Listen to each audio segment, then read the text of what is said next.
aí, meus alunos? Bom, agora a gente chegou no nosso último vídeo. E nesse último vídeo eu quero trabalhar com vocês com problemas de contagem, só que com algumas restrições a mais. Vamos lá, primeiro exemplo, lápis na mão e vamos nessa. Quantos números de 7 dígitos maiores que 6 milhões podem ser formados com os algarismos 0, 1, 3, 4, 6, 7 e 9, sem repeti-los? Bom, primeira coisa que eu tenho que perceber é, eu quero um número que tenha 7 dígitos. Já que ele tem 7 dígitos, eu vou escrever ele aqui, ó. 1 dígito, 2, 3, 4, 5, 6 e 7 dígitos. Consegue perceber o esqueleto do número aqui? Agora que eu tenho esse esqueleto do número, eu vou analisar as restrições. Que restrições são essas? Ele deve ser obrigatoriamente maior do que 6 milhões e eu não posso repetir esses algarismos.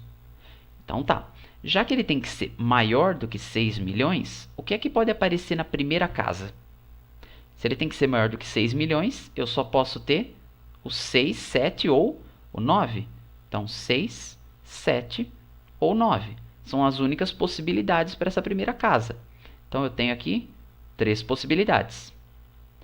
Agora para os próximos não importa. Para os próximos eles não falam que tem que ser maior ou menor que alguma coisa. Eu posso colocar qualquer número aqui. Só que eu devo ver o seguinte, esses números que eu vou colocar aqui, eles têm que ser todos sem repetição. Então veja, se nessa primeira casa aqui eu coloquei o 6, 7 ou 9, vamos supor que eu tenha posto 9, sobraram quantas possibilidades então para outra casa? Bom, contando aqui eu vejo que sobraram apenas 6 possibilidades. Para a próxima casa não pode repetir nenhum desses dois primeiros, então sobram 5 possibilidades. Depois 4, depois 3, 2, até que me sobre apenas uma possibilidade. Fica claro por que vai diminuindo?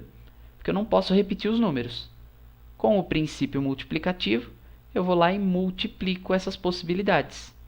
Fazendo essa multiplicação, 3 vezes 6 vezes 5 até chegar ao 1, eu vou ter um resultado de 2.160 números que obedecem esse padrão. Ou seja, números que são maiores do que 6 milhões e que não têm repetição. Então, minha alternativa E. E agora, nesse segundo exemplo, a gente vai trabalhar com o seguinte.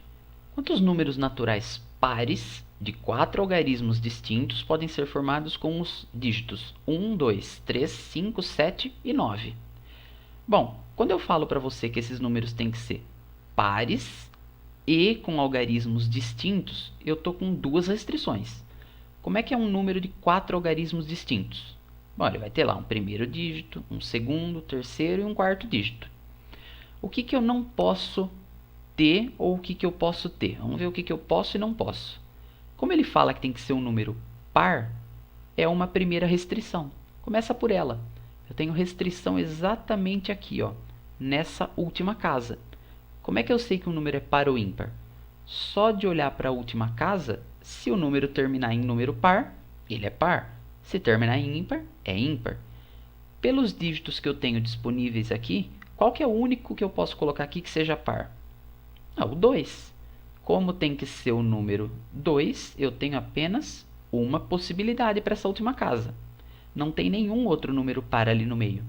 Tudo bem? E ainda ele fala que tem que ser algarismos distintos. Já que eu usei o 2 na última casa, quem é que sobra para a primeira? 1, 3, 5, 7 ou 9. Então são 5 possibilidades. Depois a próxima será 4 e por fim 3 possibilidades. Sem segredo, eu vou diminuindo porque não pode repetir. Multiplicando então todos esses valores, que são atitudes sequenciais, 5 vezes 4, 20, vezes 3, 60. Então eu vou ter 60 números que são pares e que só têm algarismos distintos. Tudo bem? E agora, para a gente finalizar esse vídeo, a gente vai resolver um problema que envolve pintura de bandeira. Bom, de quantas maneiras diferentes a gente vai poder pintar essa bandeira retratada aqui abaixo? E a gente tem que assegurar que as regiões que estão do lado não vão ter a mesma cor. Bom, então quando eu vejo aqui, ó, regiões adjacentes, significam que elas estão do lado. Por exemplo, essa região e essa são adjacentes, porque elas têm uma parte em comum, tudo bem? E eu tenho disponível aqui para mim 5 cores. Eu tenho 5 cores diferentes para poder pintar essa bandeira. Vamos começar assim. Qual é a minha maior restrição?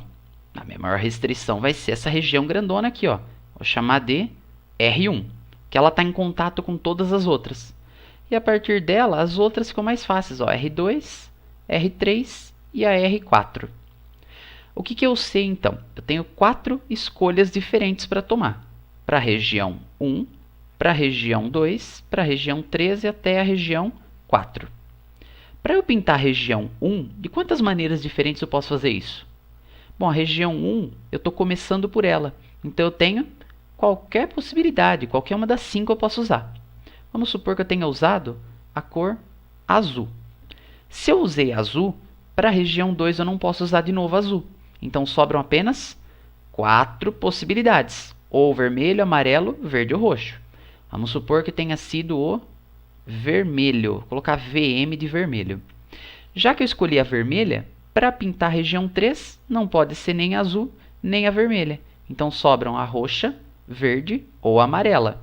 Sobraram, então, 3 possibilidades. Então, vamos supor que eu tenha colocado a amarela. Já que eu escolhi a amarela, azul e vermelha para pintar, de quantas maneiras eu posso pintar a região 4? A região 4, ela só está em contato com a amarela e com a azul. A vermelha já ficou lá na primeira. Então, eu posso usar novamente a vermelha, mais a roxa, ou ainda a verde. Eu continuo com 3 possibilidades. Pelo princípio multiplicativo, basta que eu multiplique esses valores.